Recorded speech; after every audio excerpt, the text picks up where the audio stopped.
அனைவருக்கும் வணக்கம். நம்ம இந்த வீடியோ பதிவில் எதை பற்றி பார்க்க போகிறோம்னா சமய சார்பின்மையை புரிந்து கொள்ளுதல் அப்படிங்கிற பாடத்திலிருந்து தான் பார்க்க போகிறோம். இந்த பாடம் பார்த்திங்கன்னா 8th நியூ புக்கில் டேர்ம் 2ல் வந்து இருக்குது. அதில் இருக்கிற முக்கியமான வினாக்களை நம்ம இந்த வீடியோவில் பார்க்க போகிறோம். இது வரைக்கும் நம்ம சேனலை நீங்கள் சப்ஸ்கிரைப் பண்ணல அப்படின்னா இப்போ சப்ஸ்கிரைப் பண்ணிக்கோங்க. அப்போ தான் நம்ம போடுற வீடியோ எல்லாத்தையும் நீங்கள் மிஸ் பண்ணாமல் பார்க்கலாம். ஸோ வீடியோ ஸ்கிப் பண்ணாமல் பாருங்கள். வாங்க வீடியோக்குள்ளே போகலாம். ஃபர்ஸ்ட் கொஸ்டின் பாருங்க. இந்தியாவின் பிறப்பிடமாக கருதப்படும் பெரும் சமயங்கள் எவை? இந்தியாவின் பிறப்பிடமாக கருதப்படும் பெரும் சமயங்கள் எவை? ஆன்சர் பாருங்க, அனைத்தும் சரியானவைதான். இந்து, சமணம், புத்தம் மற்றும் சீக்கியம்.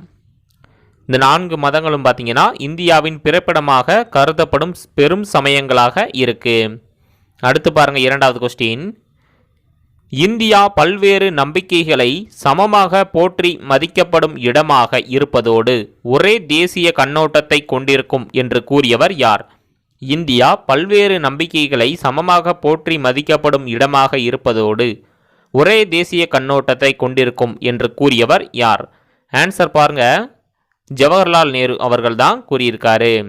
அதாவது இந்தியா பல்வேறு நம்பிக்கைகளை சமமாக போற்றி மதிக்கப்படும் இடமாக இருப்பதோடு ஒரே தேசிய கண்ணோட்டத்தை கொண்டிருக்கும் என்று கூறியிருக்காரு. அடுத்து பாருங்க, 3வது கொஸ்டின். இந்திய சமூகத்தின் பல்வேறு நிலைகளில் சமய சார்பின்மையை நிலைநாட்ட பங்களித்துள்ளவர்கள் யார்? இந்திய சமூகத்தின் பல்வேறு நிலைகளில் சமய சார்பின்மையை நிலைநாட்ட பங்களித்துள்ளவர்கள் யாவர்? ஆன்சர் பாருங்க, அனைத்தும் சரியானவைதான். ராஜாராம் மோகன் ராய், சர் சையது அகமது கான், ரவீந்திரநாத் தாகூர், மகாத்மா காந்தி மற்றும் B.R. அம்பேத்கர். இவர்கள் அனைவரும் பார்த்தீங்கன்னா இந்திய சமூகத்தின் பல்வேறு நிலைகளில் சமய சார்பின்மையை நிலைநாட்ட பங்களிச்சிருக்காங்க. அடுத்து பாருங்க, 4வது கொஸ்டின். சமய சார்பின்மையை என்ற சொல் டேஸ் வார்த்தையான டேஸ் என்பதிலிருந்து பெறப்பட்டது? ஆன்சர் பாருங்க, இரண்டும் சரியானவை. சமய சார்பின்மை என்ற சொல் லத்தீன் வார்த்தையான செகுலம் என்பதிலிருந்து பெறப்பட்டிருக்கு. இதன் பொருள் பார்த்தீங்கன்னா காலம் அல்லது உள்ளுணர்வு காலம் ஆகும். அடுத்து பாருங்க, 5வது கொஸ்டின். செகுலரிசம் என்ற பதத்தை உருவாக்கியவர் யார்? இது பார்த்தீங்கன்னா ரொம்ப ரொம்ப ஒரு முக்கியமான ஒரு வினா. செகுலரிசம் என்ற பதத்தை உருவாக்கியவர் யார்? ஆன்சர் பாருங்க, ஜார்ஜ் ஜேக்கப் ஹோல்யோக் என்பவர் தான் செகுலரிசம் என்ற பதத்தை உருவாக்கியிருக்காரு. இவர் பார்த்தீங்கன்னா ஆங்கில பத்திரிகை எழுத்தாளராக இருந்திருக்காரு. அடுத்து பாருங்க, 6வது கொஸ்டின். அரசையும் மதத்தையும் தனித்தனியாக பிரிக்கும் கோட்பாடு எது? அரசையும் மதத்தையும் தனித்தனியாக பிரிக்கும் கோட்பாடு எது? ஆன்சர் பாருங்க, சமய சார்பின்மை. சமய சார்பின்மை தான் அரசையும் மதத்தையும் தனித்தனியாக பிரிக்கும் கோட்பாடாக இருக்கு. அடுத்து பாருங்க, 7வது கொஸ்டின். கீழ்கண்டவற்றுள் சரியான கூற்றை தேர்ந்தெடு. ஆப்ஷன் ஏ பாருங்க, ஆதிக்கம் என்பது கடவுள் அல்லது கடவுள்கள் மீது நம்பிக்கை இல்லாமல் இருத்தல் ஆகும். ஸோ இது சரியான கூற்று தான். ஆப்ஷன் பி பாருங்க, சமய சார்பின்மை என்பது அரசோ சமயமோ ஒன்று மற்றொன்றின் விவகாரங்களில் தடையிடாது இருத்தல். இதுக்கு சரியான விடை பார்த்தீங்கன்னா ஆப்ஷன் சி, இரண்டும் சரியான கூற்று தான். அடுத்து பாருங்க, 8வது கொஸ்டின். சமயம் நமக்கு பகைமையை போதிக்கவில்லை, நாம் அனைவரும் இந்தியர்கள் மற்றும் இந்தியா நமது வீடு என்று கூறியவர் யார்? சமயம் நமக்கு பகைமையை போதிக்கவில்லை, நாம் அனைவரும் இந்தியர்கள் மற்றும் இந்தியா நமது வீடு என்று கூறியவர் யார்? ஆன்சர் பாருங்க, கவிஞர் இக்பால் அவர்கள்தான் சமயம் நமக்கு பகைமையை போதிக்கவில்லை, நாம் அனைவரும் இந்தியர்கள் மற்றும் இந்தியா நமது வீடு என்று கூறியிருக்காரு. அடுத்து பாருங்க, 9வது கொஸ்டின். சமய சார்பின்மையின் நோக்கங்கள் என்ன? சமய சார்பின்மையின் நோக்கங்கள் என்ன? ஆன்சர் பாருங்க, அனைத்தும் சரியானவைதான். ஆப்ஷன் ஏ பாருங்க, ஒரு சமயம் சார்ந்த குழு மற்றொரு சமய குழுவின் மீது ஆதிக்கம் செலுத்தாமல் இருப்பது. அடுத்து ஆப்ஷன் பி பாருங்க, ஒரு சமயத்தை சார்ந்த சில உறுப்பினர்கள் அதே சமயத்தை சார்ந்த மற்ற உறுப்பினர்கள் மீது ஆதிக்கம் செலுத்தாமல் இருப்பது. ஆப்ஷன் சி பாருங்க, அரசானது எந்த ஒரு குறிப்பிட்ட சமயத்தையும் பின்பற்ற வலியுறுத்தாமல் இருப்பது. அந்த தனி நபர்களின் சமய சுதந்திரத்தில் தலையிடாமல் இருப்பது. ஆப்ஷன் அனைத்தும் சரியானவை. அடுத்து பாருங்க, 10வது கொஸ்டின். அரசானது எந்த ஒரு மதத்தை சார்ந்த பிரிவினருக்கும் எதிராக குற்றம் சாட்டாது என்று அறிவித்த முதல் பேரரசர் யார்? அரசானது எந்த ஒரு மதத்தை சார்ந்த பிரிவினருக்கும் எதிராக குற்றம் சாட்டாது என்று அறிவித்த முதல் பேரரசர் யார்? ஆன்சர் பாருங்க, அசோகர். அரசானது எந்த ஒரு மதத்தை சார்ந்த பிரிவினருக்கும் எதிராக குற்றம் சாட்டாது என்று அறிவித்த முதல் பேரரசர் யார் பார்த்தீங்கன்னா அசோகர். இவர் எப்போ இந்த இதை ஆரம்பித்தார்னு பார்த்தீங்கன்னா கிமு 3ஆம் நூற்றாண்டில் தான் அறிவிச்சிருக்காரு. 11வது கொஸ்டின் பாருங்க. தனது 12வது பாறை அரசாணையில் அனைத்து மத பிரிவினருடன் சகிப்புத்தன்மையோடு மட்டுமல்லாமல் அவர்கள் மீது மிகுந்த மரியாதைக்குரிய மனநிலையை வளர்த்து கொள்ளவும் தம் மக்களுக்கு வேண்டுகோள் விடுத்தவர் யார்? ஆன்சர் பாருங்க, அசோகர். அசோகர் தான் வேண்டுகோள் விடுத்திருக்காரு. ஸோ தனது 12வது பாறை அரசாணையில் அனைத்து மதப்பிரிவினருடன் சகிப்புத்தன்மையோடு மட்டுமல்லாமல் அவர்கள் மீது மிகுந்த மரியாதைக்குரிய மனநிலையை வளர்த்து கொள்ளவும் தம் மக்களுக்கு வேண்டுகோள் விடுச்சிருக்காரு. அடுத்து பாருங்க 12வது கொஸ்டின். சமய சார்பற்ற நாட்டின் பண்புகள் எவை? சமய சார்பற்ற நாட்டின் பண்புகள் எவை? ஆன்சர் பாருங்க, அனைத்தும் சரியானவைதான். சுதந்திர கோட்பாடு, சமத்துவ கோட்பாடு மற்றும் நடுநிலைமை கோட்பாடு. இந்த மூன்றும் பார்த்தீங்கன்னா சமய சார்பற்ற நாட்டின் பண்புகளாக இருக்கு. அடுத்து பாருங்க 13வது கொஸ்டின். கீழ்கண்டவற்றுள் சமய சார்பற்ற நாட்டின் பண்புகளில் சரியானது எது? கீழ்கண்டவற்றுள் சமய சார்பற்ற நாட்டின் பண்புகளில் சரியானது எது? ஆன்சர் பாருங்க, அனைத்தும் சரியானவை தான். ஆப்ஷன் ஏ பாருங்க, சுதந்திர கோட்பாடு என்பது எந்த சமயத்தையும் பின்பற்ற அரசு அனுமதியளித்தல். ஆப்ஷன் பி பாருங்க, சமத்துவ கோட்பாடு என்பது அரசு எந்த ஒரு சமயத்திற்கும் மற்றவற்றிற்கு மேலாக முன்னுரிமை அளிக்காதிருத்தல். ஆப்ஷன் சி பாருங்க, நடுநிலைமை கோட்பாடு என்பது சமய விவகாரங்களில் அரசு நடுநிலைமை கொண்டிருத்தல். ஆன்சர் அனைத்தும் சரியானவை. 14வது கொஸ்டின் பாருங்க. மத சகிப்புத்தன்மை கொள்கையை பின்பற்றிய பேரரசர் யார்? மத சகிப்புத்தன்மை கொள்கையை பின்பற்றிய பேரரசர் யார்? ஆன்சர் பாருங்க, அக்பர். அக்பர் அவர்கள் தான் மத சகிப்புத்தன்மை கொள்கையை பின்பற்றியிருக்காரு. 15வது கொஸ்டின் பாருங்க. முகலாய பேரரசர் அக்பரின் சமய சகிப்புத்தன்மையை எடுத்தியம்புவது எது? முகலாய பேரரசர் அக்பரின் சமய சகிப்புத்தன்மையை எடுத்தியம்புவது எது? ஆன்சர் பாருங்க, இரண்டும் சரி. ஆப்ஷன் ஏ பாருங்க, தீன் இலாஹி மற்றும் சுல் இ குல். தீன் இலாஹி என்பதன் பொருள் பார்த்தீங்கன்னா தெய்வ நம்பிக்கை. சுல் இ குல் பார்த்தீங்கன்னா அனைத்து சமயத்தினரிடையே அமைதி மற்றும் நல்லிணக்கம். அடுத்து பாருங்க 16வது கொஸ்டின். இந்தியாவில் மக்களாட்சி வளர்ச்சிக்கான அடிப்படை கொள்கைகளில் ஒன்றாக ஏற்றுக்கொள்ளப்பட்டது எது? இந்தியாவில் மக்களாட்சி வளர்ச்சிக்கான அடிப்படை கொள்கைகளில் ஒன்றாக ஏற்றுக்கொள்ளப்பட்டது எது? ஆன்சர் பாருங்க, சமய சார்பின்மை. அதாவது இந்தியாவில் மக்களாட்சி வளர்ச்சிக்கான அடிப்படை கொள்கைகளில் ஒன்றாக ஏற்றுக்கொள்ளப்பட்டது எதுன்னு பார்த்தீங்கன்னா சமய சார்பின்மை. அடுத்து பாருங்க 17வது கொஸ்டின். இந்திய அரசியலமைப்பில் மேற்கொள்ளப்பட்ட 42வது சட்ட திருத்தத்தின் மூலம் முகவுரையில் சமய சார்பற்ற என்ற சொல் சேர்க்கப்பட்ட ஆண்டு என்ன? இந்திய அரசியலமைப்பில் மேற்கொள்ளப்பட்ட 42வது சட்ட திருத்தத்தின் மூலம் முகவுரையில் சமய சார்பற்ற என்ற சொல் சேர்க்கப்பட்ட ஆண்டு என்ன? இது பார்த்தீங்கன்னா ரொம்ப ரொம்ப ஒரு முக்கியமான ஒரு வினா. ஆன்சர் பாருங்க, 1976. அதாவது இந்திய அரசியலமைப்பில் மேற்கொள்ளப்பட்ட 42வது சட்ட திருத்தத்தின் மூலம் முகவுரையில் சமய சார்பற்ற என்ற சொல் சேர்க்கப்பட்ட ஆண்டு பார்த்தீங்கன்னா 1976. அடுத்து பாருங்க 18வது கொஸ்டின். கீழ்கண்டவற்றுள் சரியான கூற்றை தேர்ந்தெடு. ஆப்ஷன் ஏ பாருங்க, இந்திய அரசியலமைப்பில் உறுதியளிக்கப்பட்டுள்ள சமய சுதந்திரம் நாட்டு குடிமக்கள் மட்டுமின்றி இந்தியாவில் வாழும் வெளிநாட்டவருக்கும் வழங்கப்படுகிறது. இது சரியான கூற்று தான். அடுத்து பாருங்க, இது 1954 நடைபெற்ற பம்பாய் மாநிலம் ரத்திலால் வழக்கில் மேன்மை மிக்க உச்சநீதிமன்றத்தால் சுட்டி காட்டப்பட்டது.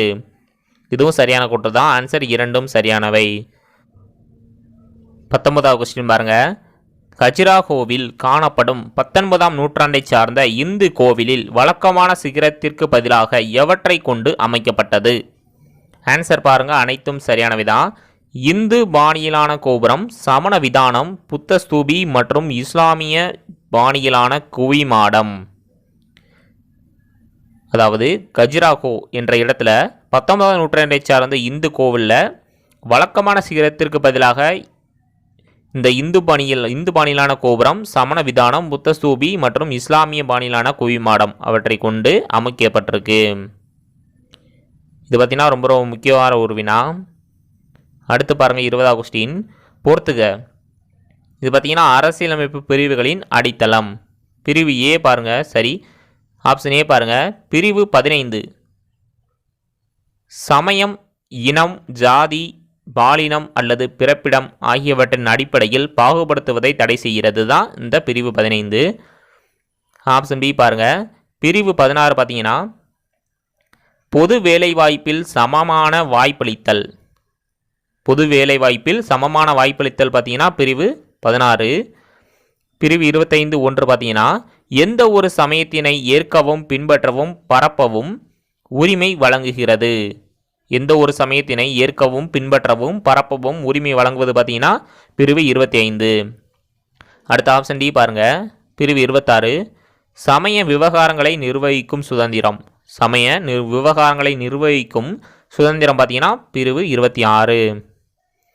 அடுத்து பாருங்கள் 21 பொறுத்துக.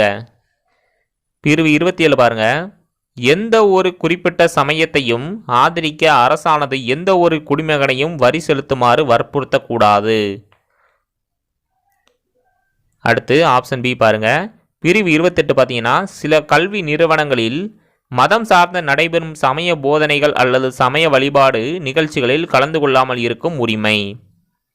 அடுத்து ஆப்ஷன் சி பாருங்க. 29(2) பார்த்தீங்கன்னா அரசு உதவி பெறும் கல்வி நிறுவனங்களில் பாகுபாடு காட்ட தடை செய்கிறது தான் இந்த பிரிவு 29(2). அடுத்து பாருங்க 22 அக்பரின் கல்லறை எங்கு உள்ளது. அக்பரின் கல்லறை எங்கு உள்ளது? ஆன்சர் பாருங்க. சிக்கந்திரா என்ற இடத்துல தான் அக்பருடைய கல்லறை இருக்கு. அது ஆக்ரா அருகில் தான் இந்த சிக்கந்தரா இந்த இடம் இருக்கு இந்தியாவில். அடுத்து பாருங்க 23 இஸ்லாம், இந்து சமயம் உள்ளிட்ட பல்வேறு சமயங்களை சார்ந்த கூறுகள் தன்னுடைய கல்லறையில் இடம் பெற வேண்டும் என வலியுறுத்தியவர் யார்? இஸ்லாம், இந்து சமயம் உள்ளிட்ட பல்வேறு சமயங்களை சார்ந்த கூறுகள் தன்னுடைய கல்லறையில் இடம்பெற வேண்டும் என வலியுறுத்தியவர் யார்? ஆன்சர் பாருங்க அக்பர் அவர்கள் தான் தன்னுடைய கல்லறையில் இஸ்லாம், இந்து சமயம் உள்ளிட்ட பல்வேறு சமயங்களை சார்ந்த கூறுகள் இடம்பெற வேண்டும் என வலியுறுத்தியிருக்காரு. அடுத்து பாருங்க 24 சமய சார்பின்மை என்பது என்ன? சமய சார்பின்மை என்பது என்ன? ஆன்சர் பாருங்க. ஆப்ஷன் சி எந்த சமயத்தை சார்ந்த குடிமகனும் சகிப்புத்தன்மையுடன் அமைதியாக இணக்கமாக வாழ்தல். எந்த சமயத்தை சார்ந்த குடிமகனும் சகிப்புத்தன்மையுடன் அமைதியாக இணக்கமாக வாழ்தல் என்பதன் பொருள்தான் சமய சார்பின்மை. அடுத்து பாருங்க 25 இந்தியா ஒரு டேஸ் கொண்ட நாடாகும். ஆன்சர் பாருங்க 1 மற்றும் 2 சரியானவை. பல்வேறு சமய நம்பிக்கை மற்றும் பல்வேறு பண்பாட்டு நம்பிக்கை. இந்தியா ஒரு பல்வேறு சமய நம்பிக்கை, பல்வேறு பண்பாட்டு நம்பிக்கை கொண்ட நாடாகும். அடுத்து பாருங்க 26 இந்திய அரசியலமைப்பின் முகவுரை திருத்தப்பட்ட ஆண்டு என்ன? இந்திய அரசியலமைப்பின் முகவுரை திருத்தப்பட்ட ஆண்டு என்ன? ஆன்சர் பாருங்க 1976ஆம் ஆண்டில் தான் இந்திய அரசியலமைப்பின் முகவுரை திருத்தப்பட்டிருக்கு. அடுத்து பாருங்க 27 பின்வருவனவற்றுள் எது இந்தியாவை சமய சார்பற்ற நாடாக விவரிக்கிறது? ஆன்சர் பாருங்க அரசியலமைப்பின் முகவுரை.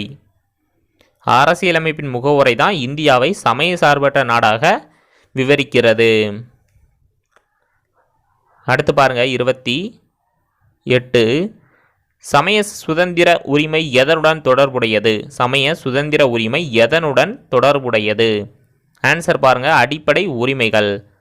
அடிப்படை உரிமைகள் தான் சமய சுதந்திர உரிமை தொடர்புடையதாக இருக்கு. அடுத்து பாருங்க 29 அரசியலமைப்பின் பிரிவு 28 எந்த வகையான கல்வியை அரசு உதவி பெறும் கல்வி நிறுவனங்களில் தடை செய்துள்ளது? அரசியலமைப்பின் பிரிவு 28 எந்த வகையான கல்வியை அரசு உதவி பெறும் கல்வி நிறுவனங்களில் தடை செய்துள்ளது? ஆன்சர் பாருங்க, சமய போதனைகள். அதாவது அரசியலமைப்பின் பிரிவு 28 சமய போதனைகள் வகையான கல்வியை அரசு உதவி பெறும் கல்வி நிறுவனங்களில் தடை செய்திருக்கு. அடுத்து பாருங்க 30வது கொஸ்டின். ஒரு நாடு சமய சார்பற்ற நாடாக எப்போது கருதப்படும் எனில் அது? ஆன்சர் பாருங்க, ஆப்ஷன் சி, ஒரு குறிப்பிட்ட சமயத்திற்கு முக்கியத்துவம் அளிக்காமல் இருந்தால். ஒரு நாடு சமய சார்பற்ற நாடாக எப்போது கருதப்படும் எனில் அது ஒரு குறிப்பிட்ட சமயத்திற்கு முக்கியத்துவம் அளிக்காமல் இருந்தால். அடுத்து பாருங்க 31 பொறுத்துக.